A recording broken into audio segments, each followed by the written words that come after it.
provincias fueron afectadas por cortes de energía de hasta 3 horas, que se mantuvieron hasta la tarde de este lunes. Pero el ministerio no habla de apagones, sino de desconexiones temporales. Antonio Andretta, testigo en el juicio contra Carlos Poli de la Corte de la Florida, afirma que una empresa de la que él era directivo lavó $3.004.000 de sobornos. 4 ex policías son juzgados por la desaparición de 3 personas en una intervención policial en una farmacia de Guayaquil hace 20 años. El correísmo y el socialcristianismo sufren bajas en sus bloques parlamentarios y esto puede incidir en la correlación de fuerzas. No se ha ejecutado la resolución de la Corte de Justicia para entregar a la policía y a las Fuerzas Armadas las armas incautadas a la delincuencia. 3 muertos, entre ellos 2 policías, en un ataque armado en la vía San Borondón en Guayas. Los delincuentes colocaron una volqueta para acribillar a los agentes de inteligencia. La comunidad internacional contiene a Israel, que planifica contraatacar a Irán tras la ofensiva con 300 drones explosivos y misiles contra su territorio.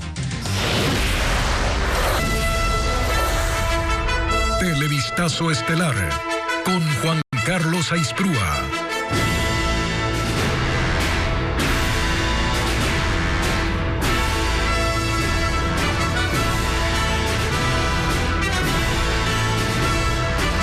Amigos, bienvenidos a Televistazo Estelar este lunes 15 de abril. Comenzamos con la situación de los cortes de energía que han sido recurrentes en los últimos días.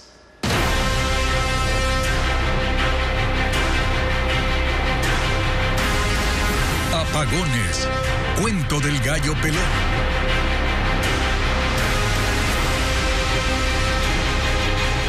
Miles de usuarios se quejan tras ser afectados por los apagones que se extendieron hasta la tarde de este lunes en 10 provincias.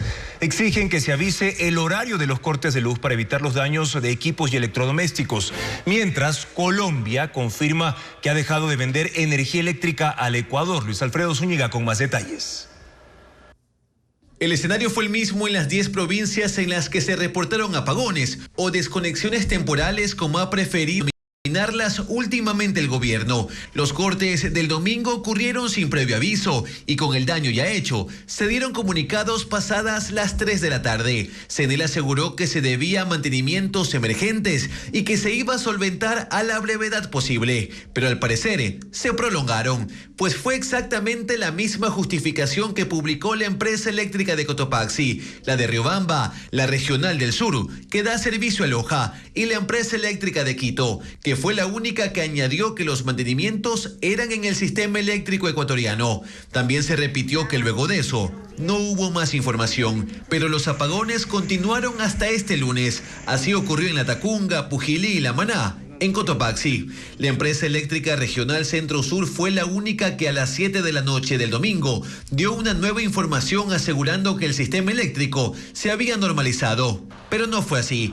Otra vez en la madrugada hubo cortes. Se repitieron a las 8 de la mañana y por la tarde, afectando el comercio en varios sectores de Cuenca. Mientras en Quito hubo semáforos apagados en el norte, causando congestionamiento vehicular. E incluso a las 5 de la tarde no había luz en el estadio Casablanca, a 2 horas del partido de Liga de Quito versus Delfín. Usuarios de Guayas también se quejaron por las afectaciones a sus electrodomésticos y dijeron que un comunicado con el daño ya hecho no era suficiente. CENEL respondía con un enlace para reportar daños a equipos. Televistazo solicitó información actualizada a las empresas que brindan el servicio de energía eléctrica e indicaron que la vocería estaba a cargo del Ministerio de Energía. Sin embargo, esa cartera de Estado no se ha pronunciado hasta el cierre de este reportaje. Además, se confirmó que Colombia ha dejado de vender electricidad a Ecuador. Y los cortes reportados durante la madrugada y parte de este lunes tuvieron una duración de al menos 3 horas. Según el Ministerio de Energía, se trató de desconexiones temporales. El mismo problema ocurrió hace una semana, como lo informa Vanessa Robles.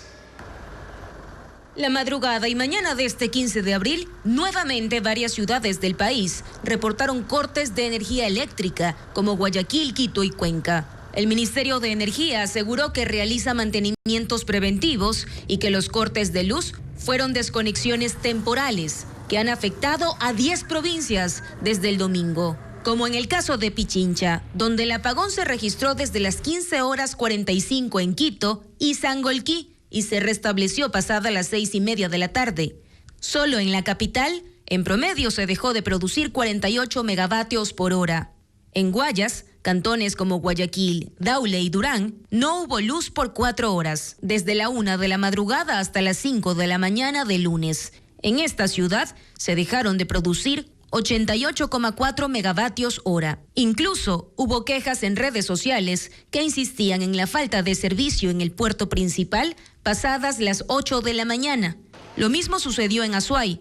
La empresa eléctrica de Cuenca reportó el corte desde las 3:11 de la tarde del domingo hasta las 7:02 de la noche. Sin embargo, a las 3 de la madrugada hubo un nuevo apagón. En la capital Azuaya se dejó de producir 10 megavatios por hora en promedio. En la provincia de Loja, el servicio se interrumpió desde las 12:30 hasta las 6 de la tarde del domingo, es decir, 6 horas.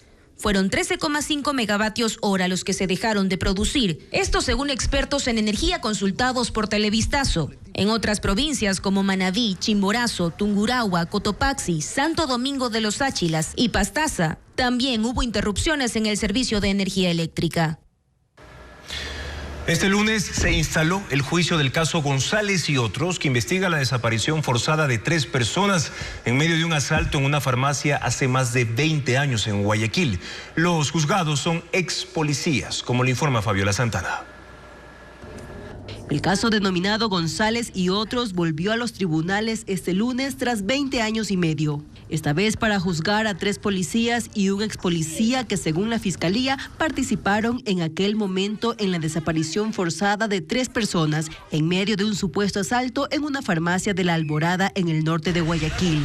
Antes ya fueron sentenciados por el asesinato de 8 personas en medio de la balacera. Hace 7 años se dispuso su llamado a juicio por los desaparecidos, pero los abogados protagonizaron incidentes para que se difiera. Este lunes volvieron a la carga, alegaron incluso que el tiempo de la causa caducó. Sin embargo, el tribunal encabezado por el juez Felipe Córdoba desechó esos argumentos y multó al abogado Luigi García con un salario básico.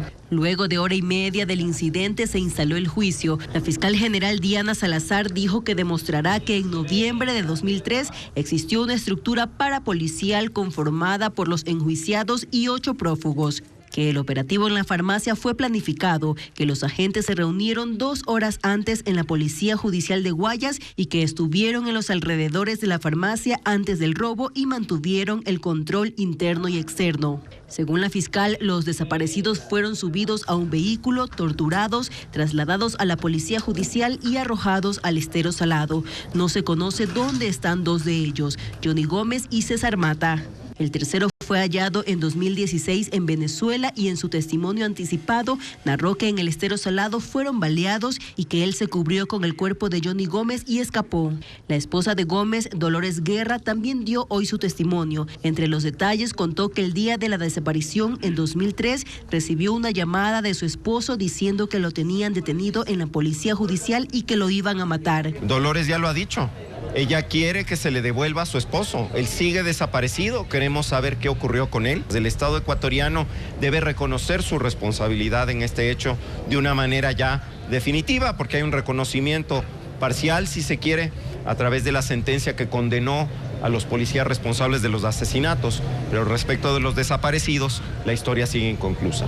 Los abogados de los procesados, Eric Salinas, Aurelio Chila, Rodrigo Ceballos y Orlando Villacrés, dijeron que van a probar su inocencia. Otros 8 prófugos no son parte de este juicio que se extenderá hasta el miércoles, entre ellos el ex capitán Eduardo González, quien estuvo a cargo del operativo. Comenzó la segunda semana del juicio al ex contralor Carlos Polit. Un exdirectivo de la empresa Italcom contó sobre los préstamos que hizo el hijo del ex contralor a esa compañía. Según la Fiscalía de los Estados Unidos, esas transferencias provinieron de Odebrecht. Este lunes hubo más revelaciones en el juicio contra Carlos Polit que se realiza en la Corte de la Florida. Antonio Andretta aseguró que fue directivo de Italcom, empresa panameña que perteneció a la familia de los exbanqueros Roberto y Estefano Isaías. Dio detalles del dinero que la compañía recibió como préstamo de John Pollitt, hijo del excontralor, durante el 2014. En total, $3.4 millones. 1.5 millones de Venture Overseas, compañía relacionada con John Pollitt, y $1.9 millones de Sarawak Corp, que fue una de las empresas de papel creada por Odebrecht para pagar sobornos en varios países. Los créditos fueron cancelados en marzo del 2016, según testificó Andretta, y respaldó lo dicho con un comprobante de pago que mostró en el juzgado de la Corte del Distrito del Sur de Florida, en Miami, donde se desarrolla el juicio. Andretta también mencionó que en el 2015 le compró una casa al hijo del excontralor por $1.9 millones. 1.5 millones fueron financiados con un crédito que le facilitó el mismo Pollitt con un interés del 5%. La vivienda ya no le pertenece, se vendió en el 2022. La Fiscalía estadounidense señaló a este como mecanismo para lavar el dinero de los sobornos de Odebrecht mediante créditos. Un esquema similar se conoció el viernes pasado cuando el empresario guayaquileño Mauricio Neme dijo ante la Corte que recibió como préstamo $1 millón de John Pollitt para su compañía Plastiquim. El testimonio del empresario concluyó la mañana de este lunes. Allí confirmó que él también le propuso a John Pollitt ser socios en el 2017, a pesar de que para aquel entonces él ya sabía que el dinero de los préstamos provenía de sobornos de Odebrecht. El asambleísta Guido Vargas fue separado de la bancada social cristiana. Es el quinto cambio que se da en los bloques de las últimas 2 semanas. Patricio Díaz muestra cómo queda ahora el mapa legislativo. El más golpeado por las deserciones en los bloques es el correísmo. Se fueron 3 legisladores: Henry Bosques, Milton Aguas y Javier Jurado. No coincidían, según dijeron, con ciertas decisiones. La bancada de la Revolución Ciudadana de 51 asambleístas se queda con 48. Quienes dejaron el correísmo, ¿van a alguna otra bancada? Tengo que sentarme, pensar, repensar, y tengo que estar con quienes van a sacar el país adelante. Hoy es el momento que los ecuatorianos nos donamos. Hoy no estamos para hundir más al Ecuador. Aunque sus compañeros los acusan de que irán al oficialismo, nada está confirmado. El Partido Social Cristiano también está entre los afectados. Llegó con 18 legisladores, perdió hace 2 meses a Lucía Jaramillo, que se fue al oficialismo, y en las últimas horas separó a Guido Vargas, quien fue parte de Sociedad Patriótica y llegó como aliado. Se quedó con 16 legisladores. Sin embargo, dicen que están en camino de incorporar otros asambleístas a su bloque. El oficialismo, que llegó con 14 legisladores, ha sumado de a poco más asambleístas. Ahora tiene 28, sin contar con los legisladores que se han separado de las otras bancadas y que pueden incorporarse si así lo deciden.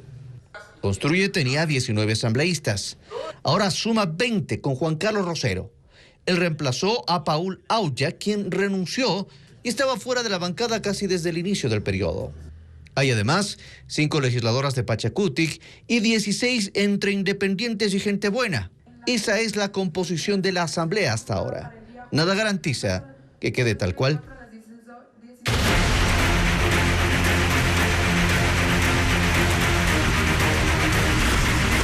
Israel, Irán, un polvorín latente. El Gabinete de Guerra de Israel planifica una respuesta contra Irán que cuenta con el apoyo de Estados Unidos después de que la República Islámica lanzó más de 300 drones explosivos y misiles contra su territorio. Irán dice que no busca una escalada en el conflicto. La comunidad internacional quiere bajar las tensiones en Medio Oriente para evitar una guerra regional, informa Pedro Jiménez. Israel advirtió con responder ante una acción inminente por parte de Irán, y una vez que esta se produjo durante el fin de semana, el gobierno de Benjamín Netanyahu busca definir el siguiente paso cuando las tensiones en Medio Oriente están al límite. El gabinete de guerra se reunió esta mañana por segundo día consecutivo y lo volverá a hacer este martes para definir el momento y el alcance de una respuesta posiblemente militar. Estamos preparados para cualquier escenario, ha dicho Netanyahu, y miembros del gabinete de de guerra han hablado de formar una coalición internacional para que Irán pague por el ataque, pero además buscan que la respuesta cuente con el apoyo de Estados Unidos, pues aunque es un aliado de Israel, ha dicho que no participará en ninguna acción ofensiva contra Irán, en un intento por contener el riesgo de una guerra más amplia en Medio Oriente. El secretario de Estado de Estados Unidos, Anthony Blinken, coordina una respuesta diplomática para evitar una escalada en el conflicto. Mientras que el portavoz del Ministerio de Asuntos Exteriores de Irán ha dicho a los aliados de Israel que deben disuadirlo de cometer más actos perversos que solo traerían consecuencias incalculables, refiriéndose al ataque contra el consulado de Irán en Damasco, en el que murieron 7 altos oficiales iraníes, a los que Israel acusaba de apoyar a la guerrilla de Hezbollah catalogada como terrorista. Y el ataque de Irán contra objetivos en Israel mostró las capacidades militares iraníes. El lanzamiento masivo de drones y misiles puso a prueba los sistemas de defensa de Israel, que esta vez tuvo el apoyo de las fuerzas aliadas. El ataque directo de Irán contra Israel se realizó con 170 drones, 120 misiles balísticos y 30 misiles de crucero que fueron interceptados por la cúpula de hierro, uno de los mejores sistemas de defensa antiaérea que existen, pero además entraron en funcionamiento otros 2 para derribar misiles balísticos de corto y de mediano alcance. Benny Gantz, ministro del Gabinete de Guerra, dijo: Israel demostró que es un ancla del poder militar y tecnológico y un ancla de seguridad en Medio Oriente. Pero Israel no estuvo solo en su defensa. Aliados como Reino Unido, Jordania y Estados Unidos fueron factores vitales. Aviones estadounidenses derribaron 70 drones y 2 buques de la Armada interceptaron hasta 6 misiles balísticos. El presidente de Estados Unidos, Joe Biden, habló con miembros de los escuadrones de combate para felicitarlos. Les dijo que su acción marcó la diferencia, con capacidades excepcionales que ayudaron a salvar miles de vidas. La defensa de Israel, según varios reportes, tuvo un costo de $1.350 millones en una sola noche durante las 5 horas que duró la ofensiva iraní, que aunque fue de gran magnitud, estuvo dirigida principalmente a objetivos militares de Israel. La Contraloría General del Estado predeterminó la destitución de 10 funcionarios del municipio de Guayaquil por nepotismo. Familiares de 2 concejales socialcristianos y de la directora de Recursos Humanos ingresaron a trabajar en la alcaldía durante la administración de Cintia Viteri. Luisa María Heredia con más información. Hubo nepotismo durante la administración de Cintia Viteri en el municipio de Guayaquil. Es la conclusión de la Contraloría General del Estado luego de examinar la gestión de talento humano en el Cabildo entre el 1 de enero de 2019 y el 31 de mayo de 2023. El ente estableció posibles sanciones. La destitución de la exalcaldesa, de quien estuvo al frente de la Dirección de Recursos Humanos, Priscila Salcedo, y de 8 funcionarios más. Salcedo, de acuerdo con Contraloría, habría contratado a su prima como asistente de procesos y a su cuñado como asistente operativo. También a una hermana como supervisora de Ventanilla Universal y a un hermano para la jefatura de obras eléctricas, aprovechando que era la delegada de Viteri para suscribir contratos de servicios ocasionales y acciones de personal. La exalcaldesa, en cambio, contrató a familiares de 2 miembros del Consejo Cantonal del Partido Social Cristiano. Aunque el informe de Contraloría no revela nombres, basta revisar una nómina municipal de 2023 para constatar que una de esas personas es la concejal en funciones Mayra Montaño Huizamano. Con ambos apellidos, en el registro de marzo de 2023 aparecen otros 2 funcionarios: Montaño Huizamano Ángel, auxiliar operativo, y Montaño Huizamano Pablo, que tiene el mismo cargo. El sueldo para ambos era de $708. Además, en la nómina consta a Palacios Montaño Yajaira, la hija de la concejal, como asistente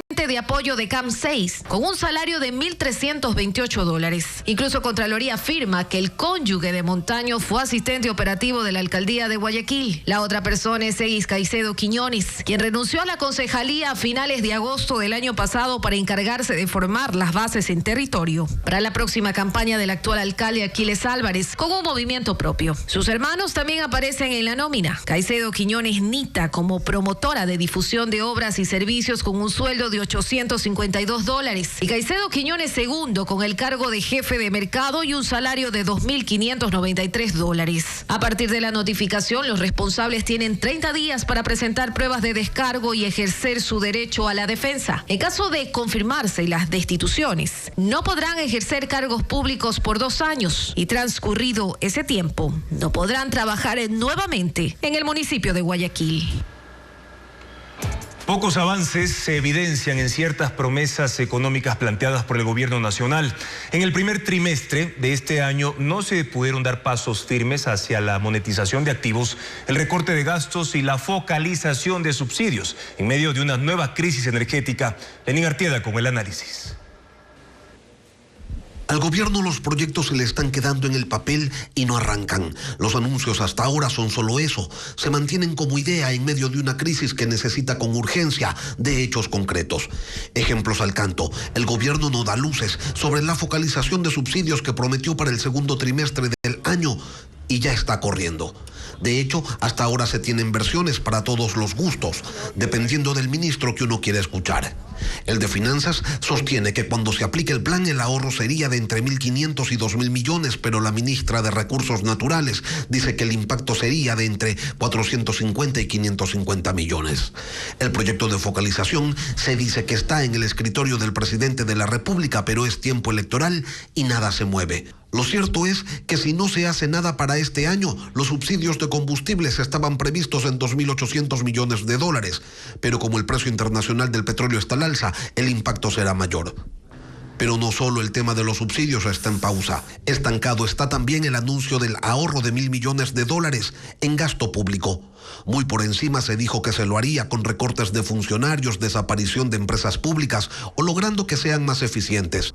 Lo del recorte nunca fue aclarado y al revisar la nómina del Estado y ver que el 77% de servidores públicos son docentes, médicos, policías y militares, la duda se hizo más grande y no hay acción que evidencie los derroteros de este anuncio. Hay otras promesas que incluso constan por escrito. Están en la proforma presupuestaria, como los $2.610 millones que el gobierno calcula recibir por monetización y concesiones de activos, y que es lo que se va a vender o a concesionar. En el justificativo de ingresos está la concesión del espectro radioeléctrico, es decir, la renegociación de los contratos con las operadoras de telefonía celular, la renegociación del oleoducto de crudos pesados, que ya no fue, la concesión de bloques petroleros, de las antenas de CNT. Y si algo está pasando sobre esos temas, pues no se sabe. Pero quizás nada de esto preocupa tanto como la promesa incumplida de que los apagones se terminarían en el país. El gobierno propuso una ley de eficiencia energética y en el camino decidieron que sería mejor cambiarle el nombre para que conecte con la gente y entonces la empezaron a llamar Ley No Más Apagones. Se aprobó en enero y el nuevo nombre no es más que un apodo ante la irregularidad del suministro de energía. Esto mientras el régimen, obligado por el marketing, despliega sus habilidades lingüísticas. Lo que antes se llamaba apagón fue rebautizado como corte programado. Y hoy, en estado de negación, los llaman desconexiones temporales. En las casas, sin embargo, se sigue diciendo lo mismo: no hay luz. Y mientras regresa la duda de si ese ejercicio de creatividad aplicado en otros ámbitos quizás y hasta podría generar algún cambio.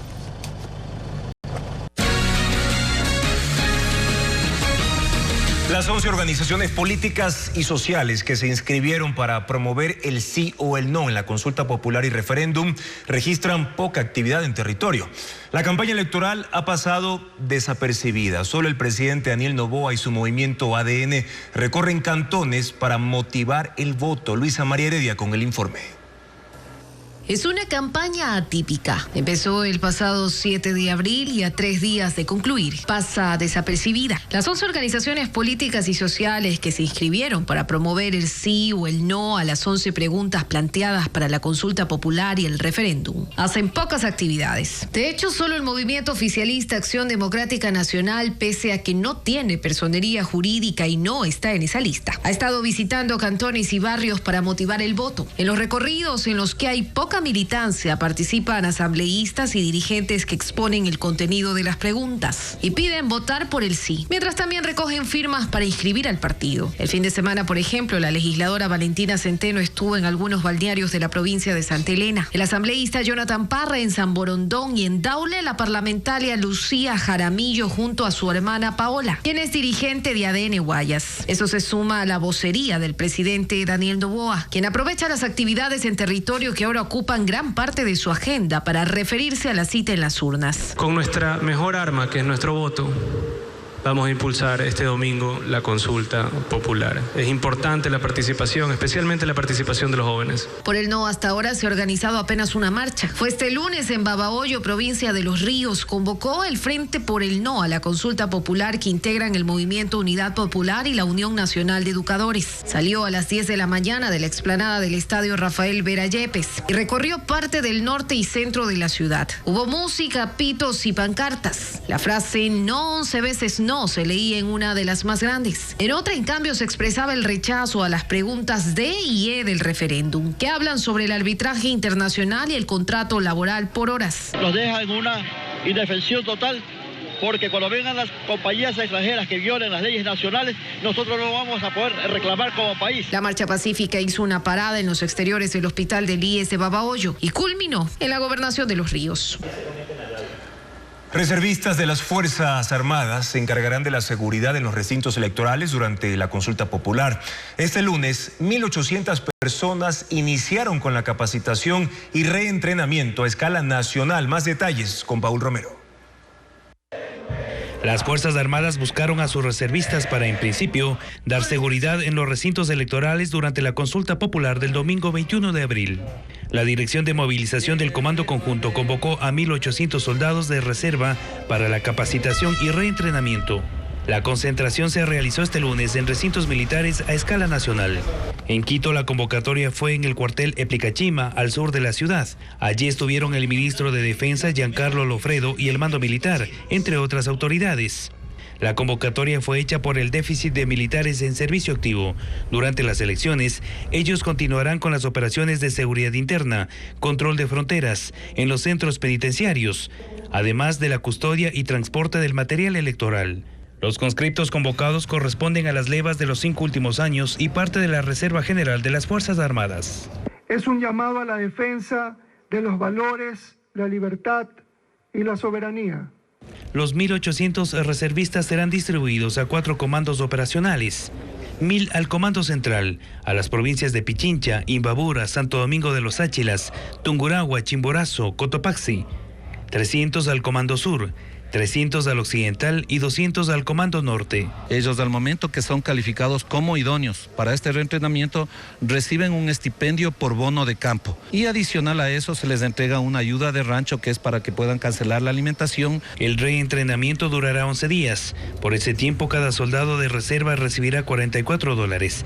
Es el 10% del salario que recibe un soldado en servicio activo. Además, un bono de $120 por el proceso electoral. En total recibirán $164.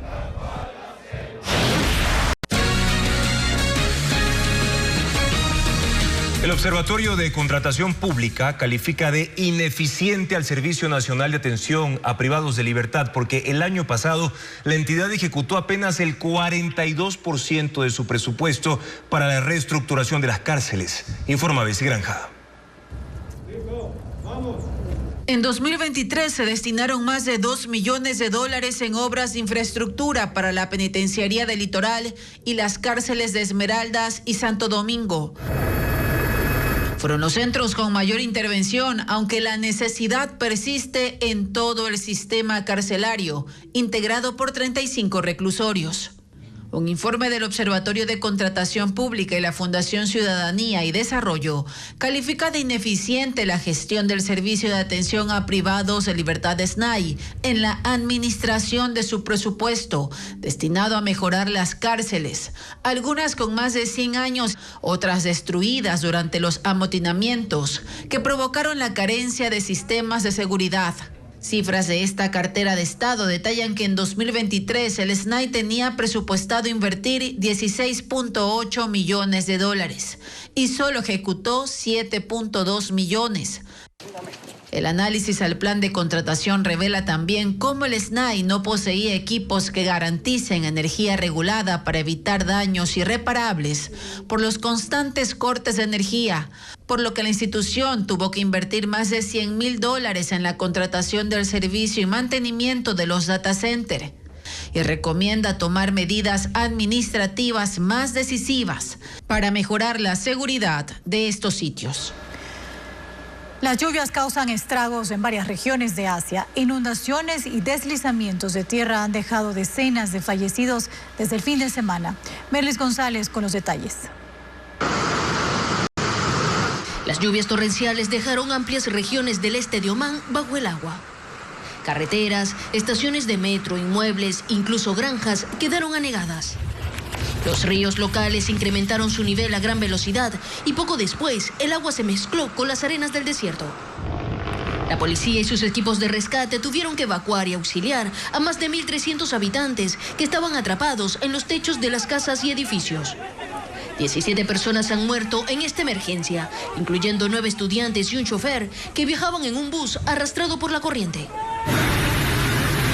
El mal tiempo también causa estragos en Afganistán, donde el desbordamiento de afluentes ha destruido carreteras, puentes y viviendas. Las severas inundaciones se han dado en Kabul y otras 4 provincias, dejando 33 fallecidos y 27 heridos desde el sábado. Mientras tanto, en Pakistán las tormentas se han complicado con la intensa caída de rayos. 36 personas han muerto, la mayoría de las víctimas son agricultores que fueron alcanzados por una descarga eléctrica cuando cosechaban trigo.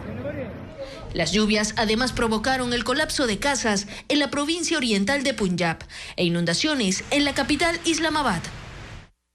Más al norte, en Rusia, la emergencia por las inundaciones se agudiza con más de 15.000 inmuebles sumergidos. Una de las regiones más afectadas es Oremburgo, donde 12.000 residentes han sido evacuados. Las inundaciones en ese país llevan varias semanas y las autoridades advierten que están lejos de terminar, pues la emergencia causada por las lluvias se complica por el deshielo de Siberia. En medio del conflicto de Israel con Irán por los ataques del fin de semana, el gobierno de Benjamín Netanyahu retrasa la ofensiva terrestre en la ciudad de Rafah, en la Franja de Gaza. La comunidad internacional ha presionado para evitar que una acción semejante incremente el número de muertes entre la población civil en una guerra que ha cobrado la vida de más de 33.000 personas. Así también se intenta evitar el agravamiento de la crisis humanitaria y desde el fin de semana más de 2.000 camiones con ayuda han cruzado las fronteras terrestres para llevar alimentos y medicinas a la población. Equipos de emergencia italianos rescataron vía aérea a 2 alpinistas varados en la cima de un risco a 3.700 metros de altura. Los escaladores de nacionalidad francesa quedaron atrapados debido al deterioro de la capa de nieve durante su ascenso por el lado oeste de la montaña Viso. Los rescatistas, con ayuda de cables, lograron evacuarlos en un helicóptero. Ambos se encuentran en buen estado de salud. El sector productivo ve como una oportunidad la posibilidad de que se legalice el trabajo por horas en Ecuador. En el sector saben que los nuevos puestos beneficiarán sobre todo a jóvenes y mujeres también. Para el sector productivo es fundamental que se apruebe el trabajo por horas. Su implementación dependerá de que en la consulta gane el sí en la pregunta que plantea esa posibilidad. Una cosa preocupa a ese sector, que no hay claridad sobre el costo de la hora de trabajo. El contenido de la pregunta no parecería justificar esta aprehensión, pero aunque no la citan públicamente, son algunas de las declaraciones de la ministra de Trabajo, Ivonne Núñez, que nutren esas dudas. No obstante, el respaldo es unánime y se da por sentado que si pasa la pregunta, se crearán nuevos empleos. El sector turístico es uno de los que más mano de obra bajo estas condiciones podría asumir. Si no hay ningún evento y hay una buena producción, podríamos llegar hasta 20.000, dependiendo sea a nivel nacional. Esa cifra, aclara, se producirá solo si se alinean otros factores como la seguridad y reglas claras para la actividad turística. En el sector industrial, aunque no ha cuantificado el número de nuevos empleos, tiene claro que los mayores beneficiarios serán las mujeres y los estudiantes, sin que esto signifique que desplazarán trabajadores a tiempo completo. No se menoscaban los derechos laborales, que son derechos adquiridos, que tienen esta característica de que no pueden retroceder, no son regresivos, y lo que nos permite es tener nuevos contratos. El sector comercial ve con preocupación que se esté politizando el tema sin tomar en cuenta que 7 de cada 10 personas en edad de trabajar no tienen empleo adecuado. Esto no es en vez del contrato a tiempo completo, al horario que conocemos como contrato indefinido, ¿no es cierto? Estos se aplican cuando tienes trabajo, no cuando no tienes. El trabajo por horas permitirá, según sus defensores, mejorar las cifras de empleo a mediano plazo y dinamizar la economía del país. Las armas incautadas a los grupos terroristas siguen sin utilizarse. Todavía no se cumple la resolución de la Corte Nacional de Justicia para que pasen a las Fuerzas Armadas y a la policía. Paul Romero con el informe. Tras 8 meses de haber sido aprobada la resolución de la Corte Nacional de Justicia para que las armas, municiones y explosivos incautados a los grupos de delincuencia organizada pasen a las Fuerzas Armadas y Policía Nacional, la norma no se cumple. Siguen bajo custodia del sistema judicial. Según información del Comando Conjunto de las Fuerzas Armadas, los jueces no han autorizado su traspaso y durante los 90 días de estado de excepción, el bloque de seguridad decomisó 4.804 armas de fuego de corto alcance como pistolas, revólveres. El resto son armas de largo alcance, fusiles, subfusiles, ametralladoras. 268.966 municiones de todo calibre, 29.644 explosivos. Más del 90% de este material está en buenas condiciones, según fuentes oficiales. El arsenal bélico permanece en cadena de custodia bajo control policial hasta que un juez disponga el empleo por parte de la fuerza pública o su destrucción. Según la resolución de la Corte Nacional, la Fiscalía, sustentada en informes periciales, puede solicitar a los jueces que declaren de beneficio social o interés público las armas, municiones, explosivos, para que autoricen su uso en ciertos casos. Ahora el gobierno incorporó una pregunta en la consulta popular del 21 de abril para que se autorice el uso inmediato de estas armas y municiones e incluye una reforma al Código Orgánico Integral Penal para hacer viable el proceso. Y pueden revisar todas las preguntas de la consulta popular y referéndum ingresando a este código QR y visitando nuestra página web ecuavisa.com. Ahí encontrarán toda la información al respecto y una amplia cobertura de las elecciones y también los resultados. La constitución de una nueva mayoría en la Asamblea no se descarta luego del distanciamiento del correísmo con sus antiguos aliados. El oficialismo asegura que conversarán con todos los bloques y construye, dice, estar dispuesto al diálogo. Patricio Díaz informa cómo están las tendencias en el Legislativo. En el Legislativo la posibilidad de una nueva mayoría se toma con calma. Sin el correísmo, el oficialismo se centra en la consulta popular y ahí nacen coincidencias con quienes podrían ser sus aliados en una posible nueva mayoría. El Partido Social Cristiano mantiene su respaldo al régimen y apoya el sí en la consulta, a lo que se suma Construye, que también va por el sí al igual que una decena de independientes. Siempre hemos buscado conversaciones porque eso es la democracia, buscar y llegar a acuerdos que beneficien al país. En Construye lo han anticipado. Mientras el correísmo no esté, ellos están dispuestos a conversar. Por lo que el oficialismo tiene, dicen, la puerta abierta para cualquier diálogo. Se podría hablar de una nueva mayoría para aportar con leyes a favor del pueblo ecuatoriano, a favor de la lucha contra la impunidad. Excluyeron el correísmo porque ellos no van a estar jamás a favor de la lucha contra la impunidad. Al menos una decena de independientes se muestran confiados en que si coincidieron antes, pueden volver a hacerlo. Si el gobierno eventualmente intentara tener una mayoría incondicional, pues no lo ha planteado al momento, no lo hemos sentido así.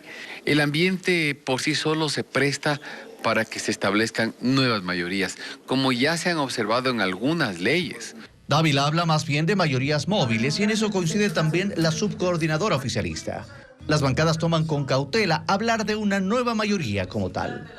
Lo que está claro para ellos es que tanto en los objetivos del gobierno como en la agenda de algunos bloques ya no cuentan con el correísmo. 3 hombres, entre ellos 2 policías en servicio activo, fueron asesinados en la vía San Borondón. Los agentes fueron emboscados por delincuentes que lanzaron un explosivo. Merlín Ochoa con más detalles de lo sucedido. El ataque se dio en el kilómetro 13 de la vía San Borondón, cerca del recinto San Gil, antes del peaje en Guayas. Según los uniformados, a las 11:30, 4 policías en servicio activo del área de inteligencia se dirigían en este carro sin placas a Guayaquil, pero fueron interceptados por 12 hombres que estaban en 4 vehículos. Uno de ellos colocó esta volqueta en la vía para impedir el paso de los agentes. Esta volqueta fue reportada como robada el día jueves. También está ubicado en la escena un vehículo tipo automóvil. Este automóvil también fue robado la semana pasada en el sector de Portete.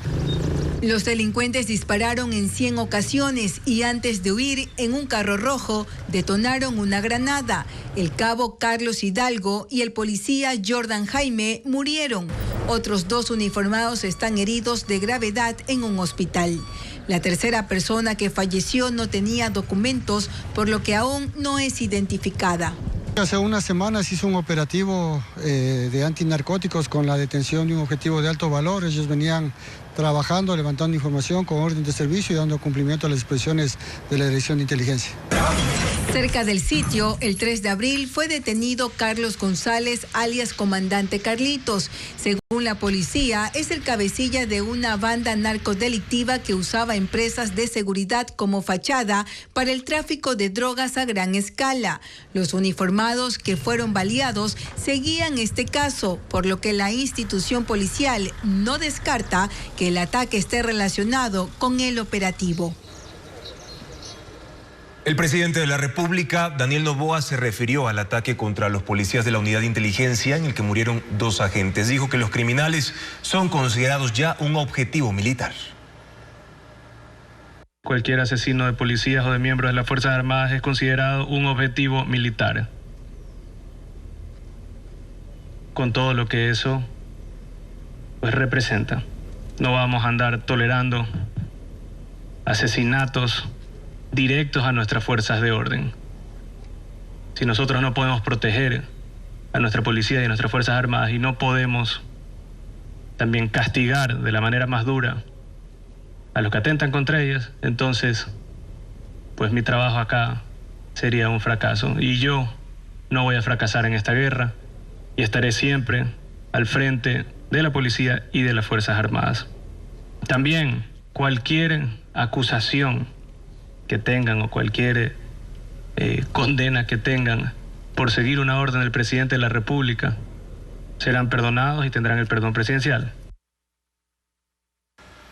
En Manta se planificó el secuestro de una mujer desde la cárcel, así lo confirmó la policía, mientras que en Durán un hombre fue baleado cuando compraba en una farmacia. Bessie Granja con más detalles. Bienvenida a la libertad.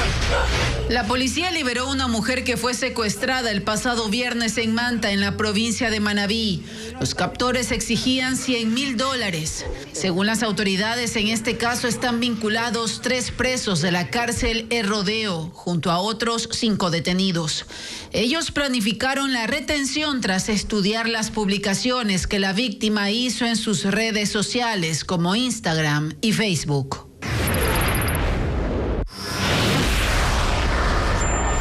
En Durán, otra muerte violenta ocurrió en el sector Primavera 1. Un hombre de aproximadamente 40 años acudió a comprar a una farmacia cuando fue sorprendido por 2 hombres en una motocicleta, quienes les dispararon unas 5 veces. La policía no quiso referirse al caso. 6 de cada 10 muertes violentas se registran entre las noches y madrugadas en el país. Hasta el 8 de abril, la policía contabilizó más de 1.400 asesinados en Ecuador. Merlín Ochoa con los datos. De acuerdo a los casos reportados, la unidad de muertes violentas determinó los horarios en los que se comete la mayoría de sicariatos en el país. Así lo reveló un informe de criminalidad elaborado por la Policía Nacional. El 60% de las víctimas en el 2024 fueron asesinadas entre las 7 de la noche y las 5 de la madrugada, tiempo en el que los sicarios persiguen a su objetivo. Por ello, 7 de cada 10 crímenes se cometen en espacios públicos como calles, avenidas, parques, canchas o al pie de discotecas o casas donde las personas conversan o beben. Sin embargo, el documento indica también que las muertes violentas en Ecuador, incluyendo los femicidios, han bajado entre enero al 8 de abril del 2023. Pasaron de 1.831 a 1.485 en el mismo periodo de 2024. Pero se mantiene un alto índice de criminalidad, principalmente en los cantones de Durán, Naranjal, Playas, Naranjito, en Guayas, y en Babahoyo, Quevedo y Vinces, provincia de Los Ríos. Según la tesis del gobierno, este año el 90% de las muertes violentas, 1.339, ocurrió por violencia criminal y la mayoría está ligada al narcotráfico, ya que las bandas se encuentran en una guerra por más poder y territorio. Que se disputan la venta y distribución de droga al menudeo y el traslado de cocaína hacia los puertos y las playas de Guayas, Santa Elena, Manabí y Esmeraldas para enviarla al extranjero. La semana con más crímenes fue la primera de enero y la última de marzo, y según el informe, 1.265 de 1.485 crímenes se cometieron con armas de fuego, especialmente fusiles. Alias Frejolito, otro de los mencionados en el caso Metástasis, es Luis Jarrín, cuñado de Javier Jordán. En su testimonio anticipado, Eli Angulo afirmó que Jarrín cobraba miles de dólares a Leandro Norero por la venta de bienes. Él también es mencionado en la investigación por corrupción hospitalaria durante la pandemia. Luisa María Heredia con el informe. Según relató en su testimonio anticipado Eli de Angulo, alias Estimado, administrador de los bienes de Leandro Norero, la relación entre el patrón y Javier Jordán comenzó en 2021 con la compra de la mansión de San Borondón en la que fue detenido. Angulo contó que el narcotraficante pagó por esa propiedad $300,000 en efectivo a Jordán. Después, cuando estrecharon lazos, compraron en conjunto 3 bienes más: un yate valorado en $1 millón, una propiedad en Vía La Costa y un departamento en Salinas. A él le convenía, ya que él podía lograr comprarle al señor Javier Jordán en efectivo, ya que en esas cantidades que él manejaba nadie le quería aceptar el dinero. La persona que recogía el dinero siempre fue el señor Luis Jarrín Gonzaga, cuñado del señor Javier Jordán, que en los chats de Metástasis se lo puede ubicar con el alias de Frejolito. De hecho, en las conversaciones extraídas de los celulares de Norero que constan en el expediente del caso Metástasis, Jordán evidencia su preocupación por la posible vinculación de su cuñado a la causa por lavado de activos que le seguía al narco. La fiscal Lidia Sarabia. Necesito se concentren en el peritaje financiero. Esa es la base del caso de lavado. Sin eso no hay nada. Esa quiere vincular a Frejolito y ahí me jala. ¿En tu versión no te preguntó por él? No, ñaño, para nada. El nombre de Luis Jarrín Gonzaga, contratista de los hospitales Teodoro Maldonado Carbo y Los Ceibos a cargo del Instituto Ecuatoriano de Seguridad Social, sonó públicamente por primera vez en 2020, cuando la Fiscalía comenzó a indagar a una red de corrupción hospitalaria, un caso en el que es investigado Javier Jordán. En esa causa por delincuencia organizada, Jordán fue señalado por los investigadores como uno de los líderes y Jarrín como uno de sus operadores. Jarrín es mencionado también en los chats del caso Purga. Uno de los contactos de Mayra Salazar, María Gracia Unemi, le pidió que le ayude a darle un susto al cuñado de Javier Jordán. Luis Alfonso Jarrín Gonzaga, por favor, ayúdame, quiero buscar a alguien que lo asuste. Tranquila, yo me encargo. El motivo no se especifica. La conversación termina con Salazar indicándole a su amiga que ya le estaban consiguiendo las placas del vehículo de Jarrín Gonzaga.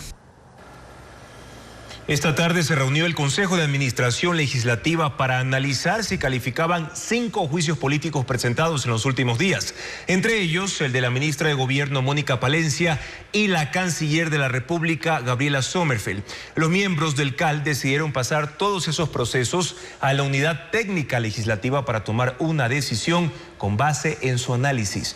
No se conoce cuándo se recibirá esos informes. Los pedidos de juicio político fueron presentados por 2 legisladores del correísmo por la incursión policial en la Embajada de México en Quito. En esta emisión, en el informe sobre el juicio a Carlos Pollide en Miami, se dijo que hoy prestó testimonio Antonio Andretta. Por un error involuntario publicamos la foto de su hermano Carlos Antonio Andretta. Esta es la imagen correcta de Antonio Andretta, testigo del caso. Pedimos excusas al señor Carlos Andretta. El juicio contra Donald Trump por pagos irregulares inició este lunes. El expresidente de Estados Unidos está acusado de pagarle a una actriz porno para comprar su silencio durante su campaña presidencial de 2016. Ileana Suárez amplía. Cerca de las 9 de la mañana, el expresidente Donald Trump llegó a la Corte Suprema de Manhattan para el inicio de un proceso histórico, el primer caso penal contra un exmandatario estadounidense. Trump, de 77 años, está acusado de 34 cargos por falsificación de registros de sus empresas, a través de los cuales ocultó el pago de $130,000 a la actriz porno Stormy Daniels durante la campaña electoral de 2016 para comprar su silencio respecto a su relación extramarital. Mientras entraba a la sala del tribunal, Trump dijo que este juicio es un asalto para los Estados Unidos y un ataque hacia un oponente político.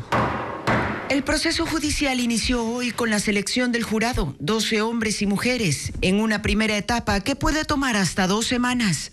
Los posibles miembros del jurado son examinados por la defensa y la fiscalía, que investigarán, por ejemplo, si alguno de ellos ha hecho campaña a favor o en contra de Trump. El diario The New York Times afirma que la fiscalía busca escoger como jurados a personas con estudios universitarios, pues suponen que tendrán ideas progresistas y cercanas al Partido Demócrata. Mientras que la defensa de Trump espera seleccionar a ex policías y bomberos que tienden a ser más inclinados al Partido Republicano. El juez a cargo del caso ordenó una ley mordaza contra Trump y sus familiares para que se abstengan de hacer comentarios sobre los testigos, fiscales, miembros del jurado y personal de la corte. Este caso contra Trump podría derivar en una condena de hasta 4 años de cárcel o el pago de una multa o libertad bajo fianza, según lo decida el juez al final del proceso, si es que el jurado llegara a una decisión unánime. Un terrorista apuñaló a un sacerdote y varios feligreses en una iglesia de Sydney. Ocurrió durante una misa que se transmitía por internet. El hombre se acercó al altar para atacar al religioso. La multitud luego se abalanzó sobre el atacante para retenerlo hasta que sea arrestado por la policía. El sacerdote atacado, identificado como Mario Manuel, cuenta con miles de seguidores en las redes sociales y se hizo popular durante la pandemia del COVID-19 por sus sermones contra las vacunas. Ecuador podrá ver el cometa Diablo durante 7 días en las noches. Es considerado un antiguo iceberg cósmico, ya que tiene más de 4.600 millones de años. Este cuerpo celeste se visualiza cada 71 años, como reporta Vanessa Robles. Desde este 17 de abril, el hemisferio sur será el mejor lugar para apreciar el paso del cometa 12P Pons-Brooks, o conocido como el Diablo. El mejor periodo para observarlo en Ecuador continental será a partir del miércoles y durará una semana, pero solo será visible 25 minutos al día aproximadamente. El Observatorio Astronómico de Quito sugiere dirigir la mirada hacia el oeste, por encima del horizonte, entre las 18:50 y las 19:15. Para mejorar la experiencia, podría usar un telescopio o verlo a simple vista con el cielo despejado. Según la NASA, el cometa Diablo se asemeja a un volcán de hielo. En lugar de lanzar lava, expulsa polvo y gases en el espacio y se vuelve mucho más brillante después de cada erupción. Tiene un núcleo de aproximadamente 35 kilómetros de ancho. Pasa cada 71 años por la Tierra y se denomina así porque sus destellos de luz dan la apariencia de 2 cuernos. Su visibilidad varía dependiendo de su actividad y cercanía a la Tierra. El Observatorio de Quito ha aclarado que este cometa no representa una amenaza.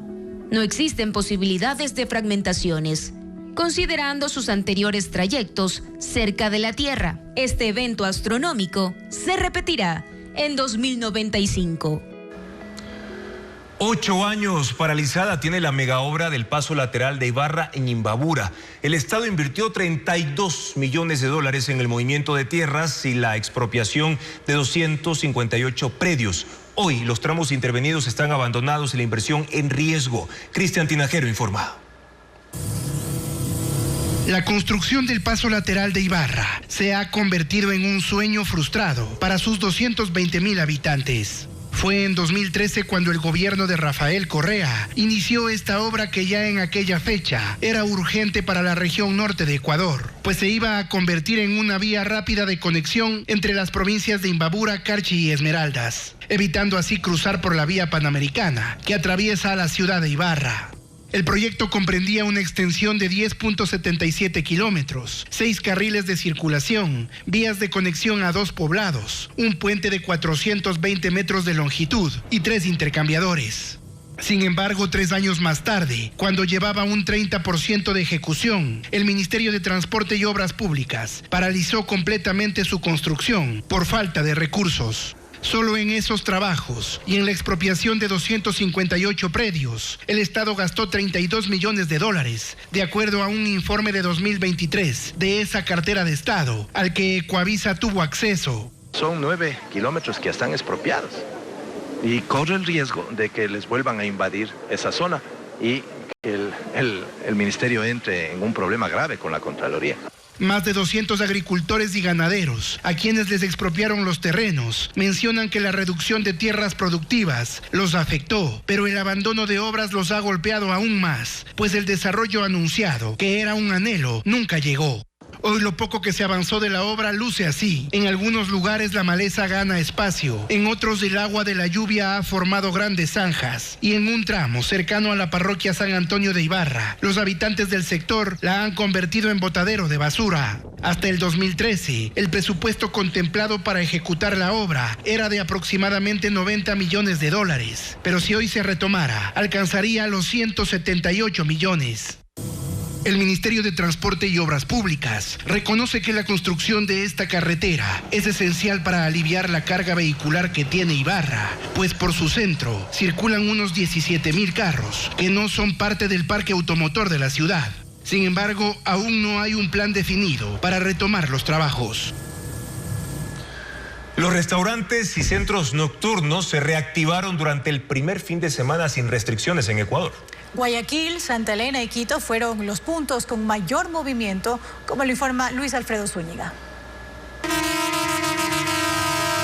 Así se vivió el primer fin de semana sin restricciones en Guayaquil. La vida nocturna se reactivó. Parqueos llenos, cangrejales con comensales sin preocuparse por la hora, al igual que bares y discotecas concurridas en el norte y en el centro. El gremio de restaurantes señaló que las ventas subieron de un 40 a un 90% y los centros nocturnos anotaron que hubo un 50% de reactivación. En Santa Elena también hubo movimiento. Así lucieron las discotecas. Administradores afirmaron que sus ventas pasaron de $1,000 a $5,000 este fin de semana. La ocupación hotelera aumentó y llegó a un 80%, mientras en Quito las ventas en centros nocturnos pasaron de $200,000 en un fin de semana con restricciones a $700,000.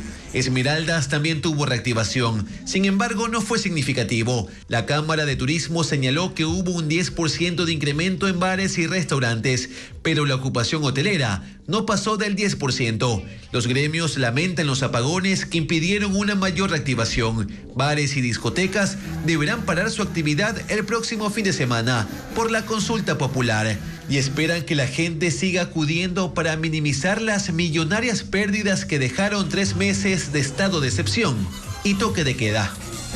23 obras del artista Juan Sebastián Ruales se exhiben en el Centro Cultural Benjamín Carrión de Bellavista, en Quito. Mientras en Cuenca, la bailarina Susana Reyes y el músico Moti Dren estarán juntos sobre el escenario del Teatro Pumapungo. Estefanía Arias con la agenda cultural.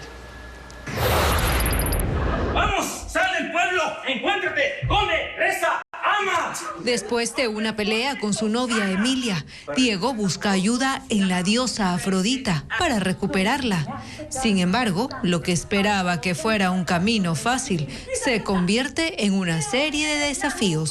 ¿Por qué? Porque Afrodita está loca. Así se llama esta comedia que se presentará en el Teatro CCI en Quito. Las funciones serán los viernes y sábados a las 20 horas y domingos a las 18 horas. Estará en cartelera hasta el 28 de abril.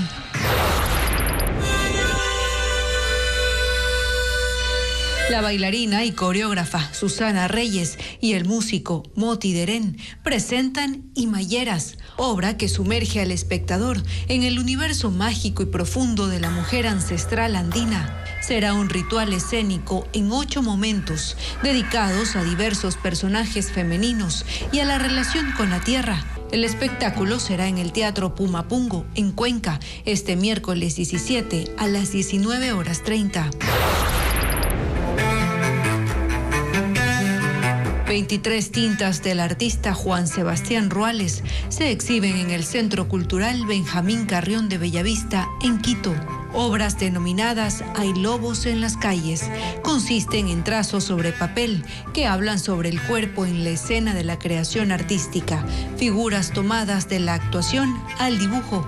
La exposición estará abierta hasta el 11 de junio, de lunes a sábado de 9 de la mañana a 5 de la tarde. La entrada es libre. En el marco del referéndum y de la consulta popular 2024, que será este domingo 21 de abril, el Registro Civil amplía sus horarios. La atención al público en 22 agencias a escala nacional será desde las 8 de la mañana hasta las 6 de la tarde, pero solo para el trámite de cedulación. Gracias por su sintonía y confianza de siempre, amigos. Televistazo regresa mañana a las 5:55. En contacto directo estará Danilo Palacios, ministro de Agricultura, para analizar el estado del sector agrícola, golpeado por el cambio climático y las altas temperaturas. Y también nos acompañará José Alviar, investigador energético, sobre cómo se encuentra el parque termoeléctrico en un momento en el que volvieron los apagones. Noticias actualizadas también en ecuavisa.com. Buenas noches.